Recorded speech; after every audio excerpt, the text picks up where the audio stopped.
Hi guys, আপনারা কেমন আছেন? আশা করি ভালো আছেন। তো চলুন আজকের নতুন একটা এক্সপেরিমেন্ট নিয়ে চলে এসেছি। এই যে দেখতে পাচ্ছেন দুটো গ্লাস আমরা নিয়ে নিয়েছি। এই গ্লাসের মধ্য দিয়েই আমরা এক্সপেরিমেন্টটি করব। এই সায়েন্স ট্রিক আপনারা দেখুন, ভিডিওটি ভালো লাগবে। এই যে দুটো গ্লাস নিয়েছি, দুটো এটা টাটা কোল্ড ড্রিঙ্কসের গ্লাস। এই গ্লাস দিয়েই আমরা এক্সপেরিমেন্টটা করব। এই যে গ্লাসে অন্য একটা গ্লাসে জল নিয়ে নিয়েছি, এই জলটি এই গ্লাসের মধ্যে ঢালবো। এই যে দেখতে পাচ্ছেন গ্লাসের মধ্যে জলটি ঢেলে নিলাম।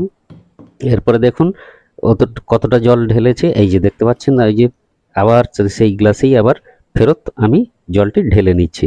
এই যে দেখতে পাচ্ছেন ঢেলে দিলাম।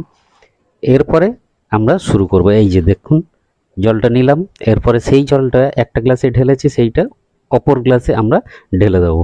এই যে দেখতে পাচ্ছেন অপর গ্লাসে পুরোটা আমি ঢেলে দিলাম। আপনারা দেখতে পাচ্ছেন।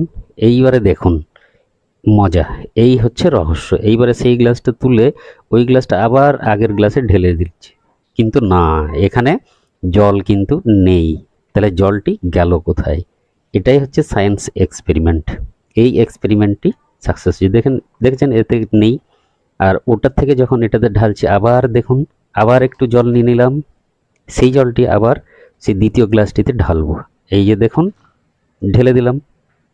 এরপরে সেইটা থেকে দ্বিতীয় গ্লাসটি থেকে যখন প্রথম গ্লাসে আবার ঢেলে দেব, তখন দেখা যাচ্ছে জলটি নেই। তাহলে জলটি গেল কোথায়? এইটার সায়েন্স ট্রিক আপনারা দেখতে পাচ্ছেন। ভিডিওটি ভালো লাগলে অতি অবশ্যই চ্যানেলটিকে সাবস্ক্রাইব করে দেবেন এবং লাইক দিয়ে দেবেন। তো আপনাদের সবাইকে ধন্যবাদ। Thank you.